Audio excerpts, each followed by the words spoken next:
Zerando Friendzone. O filme do Capitão América gado querendo pegar a mulher dos outros. Começa com esse protagonista recebendo beijo de boa noite da mãe. No dia seguinte deixa um bilhete pro menor dizendo que vai pedir açúcar em casa do amigo sem segundas intenções e nunca mais vai voltar. O que significa que terá que ser o avô a cuidar dele a partir de agora. Então com isso, Steve vira um red pill misógino partidor de corações, dando chance somente às novinhas que só querem uma rapidinha via fogoio dela, se é que você me entende. Mas é óbvio que as novinhas que ele fica craqueando são comprometidas, o que faz ele sempre acabar tendo que ir de street fight com um figurante chifrudo aleatório, igual os bois do carnaval disputando por uma do job aleatória. Já no presente, Steve continua red pill com o coração mais fumado que as bocas de fumo daquele trem antigo. Porém acontece que agora ele trabalha como roteirista de filmes, e o seu chefe, o Falcão Negão de Terno, manda ele escrever uma comédia romântica. Mas é claro que Steve não curte a ideia, dizendo que filme de romance é só uma fantasia criada pelo sistema pra fazer os emoboy do Discord dormir em troca do Pix. Então Falcão chama ele de poético e fala que ele só precisa copiar e colar o prompt mestre no chat GPT pra ele fazer todo o roteiro, e assim eles finalmente poderem ir pro Maranhão pra passar a peixeira em todas as mulheres daqui do bairro. Então Steve passa as próximas horas estudando tudo sobre o amor numa tentativa de sentir algo que ele nunca sentiu, mas é óbvio que de nada adianta e ele continua travado, parecendo eu na hora de escrever o título pros vídeos. Então, pra abrir a mente, Steve resolve dar um rolê com seu melhor amigo Scott, que teve soltando o barrão após comer miojo com ele. Só que aí uma morena de vermelho aparece pegando Steve no flagra zoando o amigo, e não demora pros dois começarem um debate chato sobre a objetificação das mulheres, parecendo dois militantes do Twitter. Então a morena propõe que eles façam um experimento social com as pessoas do evento, onde a morena finge estar sedenta pra dar pros barrigudos de iates, não pela sua conta bancária, mas sim pelo shape. Já o capitão finge ser um do job à procura de uma sugar mom pra pagar seus boletos. E por um momento o casal já tava até trocando choquinhos pelas mãos. Só que aí Steve vê um figurante de terno e manda a morena fazer um negócio de língua na bochecha nele, mas a guria fala que não, porque o pré-chifrudo é namorado dela. E no mesmo momento, Steve fica travado parecendo o PC da NASA, tentando rodar Doom no multiverso reverso. Então após o choque, Steve resolve ligar pra uma rodada aleatória do bairro pra esvaziar os ovos e esquecer da morena, pois ele acredita que tudo isso não passa de testosterona, mandando ele chamar uma fêmea pro fight. Porém, no momento em que ele se encontra com a figurante e ela abaixa pra consertar o carro dele no modo anonimato, se é que você me entende, do nada o seu red pill faz ele lembrar do choque que levou da morena. Então Steve manda a figurante parar pra logo em seguida voltar onde ele havia se encontrado com a morena de vermelho pra perguntar pra CLT se ela se lembra de ter visto a morena de vermelho. Mas é óbvio que a CLT de TPM, por conta do salário atrasado, fala que não. Então Steve pega a lista de convidados de forma imoral pra depois voltar pro carro e manda a figurante passear por ela ser fácil demais. Já mais tarde em casa, Steve fica vendo os nomes da lista tentando adivinhar qual deles combina com a morena. Porém isso não adianta muita coisa. E com isso corta pra outro dia, onde conhecemos os amigos também escritores do Steve, que são eles: o cabeludo que não sei pronunciar o nome, o velho com a cara familiar, a amiga rodada que todo mundo come mas ninguém assume, e por fim, o melhor amigo boy do Steve que já foi mostrado antes. Sabendo disso, corta pros escritores formando uma roda pra iniciarem uma discussão mais red pill que a caixa de comentários de um short do Rafael Aires, onde todos estão criticando o Steve por ele estar obcecado por uma figurante aleatória, sendo que ele vivia zoando os sertanejos carentes. Mas diferente de todos, Scott fala pro amigo não dar ouvidos a esses red pill, tudo emocionalmente frustrado, e pra defender que amor é todo lindo, ele usa como referência um dorama da Netflix chato de um casal onde ambos assumem ter mudado as suas ferramentas de reprodução, se é que tu me entende. Com isso, Steve começa a viajar na sua mente imaginando que todo mundo tem uma alma gêmea, menos ele, é claro. E o avô Boomer, que havia notado essa aura broxante, tenta saber o que tá vendo. Steve conta que não é nada demais, que é só uma morena aleatória que provavelmente ele nunca mais vai ver. Mas o velho que cresceu sendo ensinado a ser o baba-ovo das mulheres fala que ele é beta por desistir fácil e que homem de verdade daria uma de Sherlock Holmes pra achar a mulher no lugar dele. Então desse jeito, Steve chama seu amigo Scott pra eles estarem iniciando a operação do Red Pill gado obcecado à procura da casada, indo em eventos de caridade, com uma cena aparecendo de um anúncio não pulável sobre um perfume masculino. Só que aí certo dia, um figurante que havia notado que Steve tá aparecendo em vários eventos, manda o obcecado levantar pra soltar um discurso no jutsu achando que ele é um Mr. Beast da vida, sendo que ele é só um abatedor de mulheres da vida. Só que bem no momento em que Steve tava soltando o discurso forçado, ele vê a morena do pré-chifrudo de longe. Então Talarico não perde tempo e já chega chamando a mulher do outro pra dar um rolê, onde a morena solta um discurso poético chato sobre mar e amor, tanto que até o capitão fica todo bugado antes da morena falar que era só uma brincadeira. E no outro dia, Steve, que havia contado tudo pro amigo, fala que já desistiu dela e vai cair fora antes de parar no Cidade Alerta. Mas antes a morena do chifrudo aparece de bike chamando o Red Gado pra um rolê. E dessa vez eles vão nessa loja das patricinhas, onde Steve tenta chamar a morena pra um date. Mas logo ele percebe que a mulher é mais fiel ao namorado que as guria que vai no show sertanejo. Então ele finge que só quer ser o amigo gay sexualmente impotente que só serve pra ficar ouvindo ela reclamando do moreno tatuado chifrudo que não presta. E é óbvio que a mulher adora essa ideia e topa sair com ele como apenas amigos, confia. Só que mais tarde Steve fica se arrependendo de ter se colocado na friendzone, mas já era tarde pra recuar. E é óbvio que momentos depois ele é zoado pelos amigos por causa disso, principalmente pela amiga rodada que fala que amizade homem e mulher é igual criar galinha. O resto vocês já sabem. Mas Steve insiste que só vai no date pra provar pra si mesmo que ela não tem nada de especial. Então a amiga conta da vez em que marcou de chamar um amigo pra sua casa pra assistirem um filme sem segundas intenções, confia. Só que momentos depois, o que era pra ser apenas uma tarde de amigos maratonando Netflix, acabou virando um clipe perdido do site Anonimato. Então, como conselho, a amiga diz pra Steve levar a morena pra um lugar público pra ele não estragar as coisas. Dito e feito, dias depois, Steve vai com a morena nesse mini museu de som, onde tava lotado dessas caixas de som que os funkeiros ficam usando no busão pra encher o saco da galera CLT. Já a morena usa esses auriculares de médico pra medir os batimentos do capitão, mas descobre que o coração dele é mais congelado que o do Rafael Aires quando descobriu que tava fazendo papel de gado gastronômico. Já Steve tava ficando frustrado por não conseguir achar o defeito da morena e pra piorar, no momento em que ela vai embora, Steve entra no carro e fica agitado e se chamando de jumento por estar servindo de escada pra morena dar pro outro, enquanto a morena vê tudo isso sem ele perceber. Então ele inventa que soube que seu gato foi de arrasta e depois ele se oferece pra levar a mulher do outro pra sua casa porque o carro dela não quer pegar. Já momentos depois, Steve para na casa da morena. onde ela chama o amigão inofensivo pra mais um date. Por um momento, o seu eu Red Pill do Steve tenta fazê-lo recusar o convite, porém ele já tá vagado, e topa sair com a Morena pra ficar ouvindo ela reclamar do outro. E pra piorar, quando a Morena faz o gesto de despedida, o corno do Steve confunde com um toca aqui, e só pela cara dá pra ver que ele vai ficar lembrando disso toda madruga quando a insônia tomar conta. E é óbvio que no outro dia ele é novamente zoado pelos amigos, não apenas pelo mico, mas também por ele ter marcado mais um date com ela. E agora tá obcecado por ela, aparecendo até aqueles velho boi do Facebook que fica mandando foguinho pra mina pelada gerada por IA. Com isso, o Steve decide ouvir o conselho dos amigos, então ele vai ao encontro com a Morena pra acabar com tudo. Só que chegando ele vê que a suposta festa tava mais pra harém de yoga. Então, momentos depois, Steve tava fazendo cosplay do Hulk Butcher, que faz yoga na série de She-Hulk. E de noite os dois estavam rindo da cara forçada que o capitão tava fazendo no yoga. Só que aí o corno, que tinha segundas intenções, resolve mudar o clima perguntando pra Morena sobre o lance dela com o chifrudo de terno. Então a Morena esfrega na cara do boi que provavelmente eles vão casar, fora que o namorado é alto, shapeado, faz mewing e é mais barrão que o Bucha do Elon Musk. Steve então resolve se declarar pra ela e ainda apela pras 48 leis da persuasão pra Morena ficar com ele. Mas a Morena é intelectualmente mais treinada que os coaches do TikTok gerado por IA, que dá lição de vida. Então após o fora, os dois até tentam disfarçar o constrangimento com esse riso super forçado, mas aí a Morena se levanta pra ir embora. E no lado de fora, ela pega o capitão no flagra fazendo essa cara de amigo gay broxa. E pra piorar, ao invés do boi assumir pra si mesmo o que acabou de acontecer, ele resolve disfarçar pra si mesmo esse sentimento, abrindo essa caixinha pra se afundar nas lágrimas enquanto vê o bilhete que a mãe deixou pra ele no dia em que foi pedir açúcar e nunca mais voltou. Já no dia seguinte, Scott e o velho Boomer ficam criticando Steve, chamando ele de beta por não lutar pelo coração da Morena só porque tá traumatizado que a mãe saiu e esqueceu o caminho de casa. Então o velho Boomer conta a história de como ele conheceu a avó do Steve, onde ele tava num bar e tinha um monte de ricaço boi fazendo fila pra ficar inflando o ego da fêmea, mas diferente do Bucha do Steve, o velho era brabo o suficiente pra chegar na cremosa, confiando que só apela pra din-din quem não se garante na lábia pura. Ai, George, isso tá parecendo história da Disney pra fazer os boi dormir. Boi?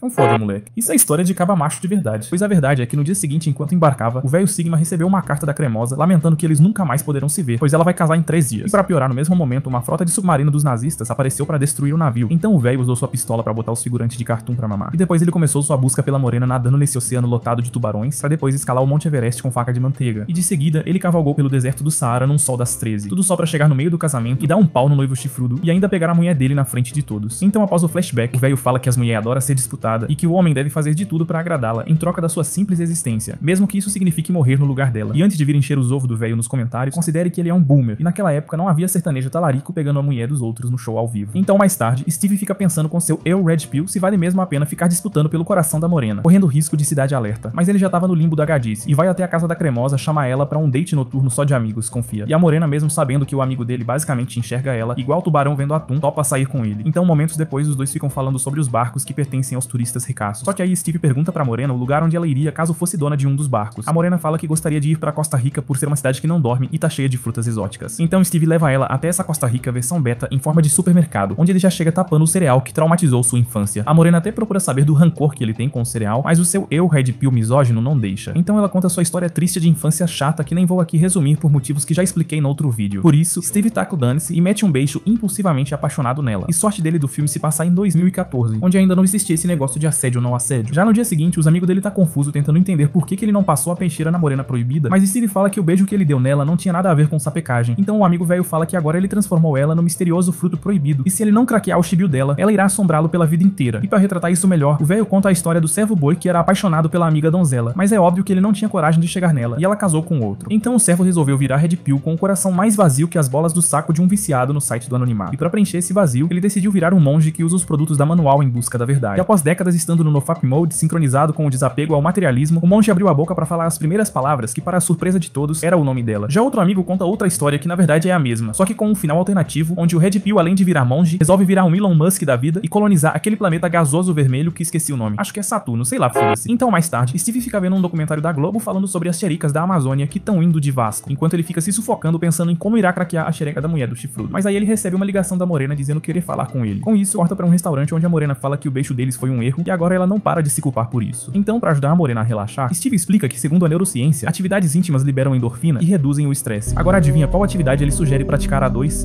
Sim, isso mesmo. Mas é óbvio que a mulher não cai nesse papinho Maquiavel barato. Porém, acontece que agora Steve tava mais preparado que o 007 da persuasão, então ele prepara essa receita braba tirada do livro das 48 leis da persuasão pra dar pra Morena, que só de provar uma vez já entra no modo MC Pipoquinha Spirit, mudando o contexto da cena, pois o que era pra ser apenas um clipe de reality show de Masterchef acaba virando um episódio perdido daquele site. E agora finalmente o seu eu Red Pill resolve tirar um tempo pra relaxar e agachar um universo satisfeito, revelando que tudo que ele queria não era vencer uma briga de argumentos com uma feminista aleatória no Twitter, mas sim esvaziar o saco na mesma feminista que ele fica criticando no podcast. Você gostou?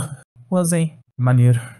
Parece que você gostou gostoso. Já no dia seguinte, Steve acorda tão felizão que resolve tirar o cereal traumatizante do armário. Só que nessa hora, a Morena já havia recuperado o juízo. E ela tava pronta pra entrar numa igreja pra se converter, pra no momento em que o chifrudo descobrir tudo, ela colocar a culpa no demônio. Então, após perceber que tudo não passou de algo casual, Steve fica broxa ao ponto de não conseguir nem começar o roteiro. Sorte a minha que o meu trabalho é simplesmente roubar e mastigar o roteiro dos outros. De qualquer jeito, mais tarde, Steve é mais uma vez zoado pelos amigos por ainda estar carente da Morena mesmo após ter molhado o biscoito nela. Steve até tenta negar que tá carente, mas logo ele percebe que tem as características de ser até digno de Oscar do Rei dos Bois. Por isso, imediatamente ele sai ligando pra Cremosa pra talvez se resolver com ela. E pra sua surpresa, a mulher pede desculpas por ter brigado com ele e ainda chama ele pra um date, pra ele dar um bom motivo pra eles ficarem juntos. Então corta pra esse restaurante de gente fresca, onde o talarico tenta sem sucesso usar todo tipo de discurso pra convencer a Morena a largar o chifrudo e ficar com ele. Mas a mulher consegue refutar ele sem muito esforço. E pra piorar, o ricaço de terno que acha que Steve é o Mr. Beast chega pra desmascarar o talarico filantropo fake. Então a Morena toda desapontada vai embora, deixando Steve mais broxa que o desempenho do meu PC na hora de exportar um vídeo. E o Falcão negão de terno, achando que ele tá desse jeito por não conseguir terminar o roteiro, tenta animá-lo dizendo que amor é algo simples, onde duas pessoas se conhecem, fazem aquilo e vivem felizes pra sempre. E pra retratar isso, ele faz esse desenho esquisito no guardanapo de dois caras fazendo 69. Porém, não adianta muita coisa. Então o Falcão chama o capitão pra um rolê na discoteca pra eles estarem passando a peixeira nas do job. Dito e feito, corta pra discoteca onde Steve tava tomando uma tequila enquanto imaginava a amiga que ele gosta dando pro outro. E sabe qual é a pior parte nisso? É que o boy dela deve ter a madeira maior que a garganta do Brachiosauro e ainda deve saber onde fica o clitóris. O que explica o fato dela ter se arrependido após dar pra tu. Então, imediatamente, Steve sai da festa todo frustrado, enquanto seu eu Red Pill fica boiando nessa piscina. Momentos depois, Steve vai até a caravana do amigo, que tava ocupado esvaziando as bolas do saco numa do job, pra ficar ouvindo um boi peludo choramingando pela Cremosa. Tanto que até a GG Coach do job resolve sair pra dizer que ele só precisa ser sincero consigo mesmo e dizer que ama ela. Então Steve decide deixar os dois em paz e ir até a casa da amiga rodada pra ficar reclamando pro universo não estar dando de mãos beijadas a alguém pra ele amar. Só que aí, pra surpresa, a mulher fala que ama ele e que sempre amou. Mas é óbvio que ele rejeita ela, simplesmente pegando uma garrafa e indo embora. E no lado de fora, o seu eu Red Pill, que tava putaço com Steve, aparece acertando uma padada na nuca desse talarico boi. Já no dia seguinte, a Morena liga pra Steve pra ele se encontrar com ela. A Morena revela estar noiva do chifrudo e vai casar com ele por ser um ponto estável, segundo ela. Steve, todo inconformado, joga o anel dela fora enquanto diz que ama ela e que se ela quiser que ele a deixe em paz, tem que dizer que ama o chifrudo. Mas a mulher tá ligada que, na verdade, ele só quer ouvir que ela ama ele. E ao invés disso, ela fala que não pode dizer isso pra ele. Então Steve volta a ficar broxa e vai até esse bar, onde o amigo Scott tenta motivá-lo com um compilado de frases motivacionais tiradas do Google. Mas isso só piora as coisas, dando início a uma DR chata entre dois machos, parecendo até dois adolescentes frescos discutindo numa rede social quem venceria entre Gara e Itachi. E pra piorar, momentos depois, Steve vai até a casa da Morena pra ficar mendigando migalhas de atenção. Mas aí o noivo chifrudo, que já tava até morando com ela, aparece pra ver o que era. Então Steve zoa o chifrudo, dizendo que ele é mais feio que os cabelos das bolas do saco daquele bicho do Death Note da Netflix. Com isso, o chifrudo desce já indo de Street Fighter no comedor de noivas, mas só acaba levando um pau. Porém, é claro que isso só acontece no mundo plutônio, onde ele usou o soro do soldado, porque a realidade aqui, ao invés disso, ele havia usado o soro da cachaça. Por isso tomou um pau até jorrar o líquido todo pela garganta, sujando o sapato recém-importado do ricaço. Já a Morena agacha pra esfregar na cara do boi que vai se casar em dezembro. Então Steve diz que ela é má e que ela odeia ele, mas, pra sua infelicidade, a mulher nega dizendo que não sente nada por ele, deixando até mesmo o seu eu Red Pill com a testosterona ainda mais negativa do que já tava. Mas como tudo ruim pode piorar, é óbvio que no dia seguinte, Scott chega pra dar a notícia de que o avô dele foi de Vasco, e acho que nem preciso aqui falar o quão broxante foi essa notícia pra Steve. Mais tarde resolve ler o livro presenteado pelo Scott, que conta uma história de romance com uma lição de vida chata que eu não vou resumir aqui, até porque isso certamente não vai mudar sua vida. Então, dias depois, Steve resolve entrar no modo caverna pra escrever o roteiro da comédia romântica. E após terminar de escrever o roteiro, ele vai até esse barzinho onde vê que o amigo Scott resolveu sair do armário. Já a amiga rodada resolveu superar ele e dar chance a outro cara. E pra completar, ele entrega o roteiro bem na hora, segundo o Falcão, que diz que agora ele poderá escrever o filme de ação que tanto queria. Só que apesar de tudo isso, Steve sentia que ainda faltava algo pra ele se sentir completo. E o que faltava era a Morena. Por isso, ele decide pegar um voo e de seguida um táxi pra acabar com o casamento da Morena, com aquela cena clichê de correria pela cidade no táxi. E ao mesmo tempo, o chifrudo tava prestes a colocar o anel na Cremosa. Só que no momento em que Steve chega no arco de Cupido onde ia rolar a cerimônia, ele vê que todo mundo já havia vazado. E só a Cremosa tava ali sentada isso porque ela decidiu contar a verdade pro chifrudo. Com isso, rola um drama mais chato e clichê que o da novela das 8, antes dos dois se assumirem e ficarem juntos. E agora, finalmente, Steve vai se sentir completo. Enquanto isso, o seu eu Red Pill resolve largar a maconha e se deixar levar pelo amor. Agora, quanto ao chifrudo, nem preciso falar que é aqui que ele vai virar o próximo Rafael Aires norte-americano.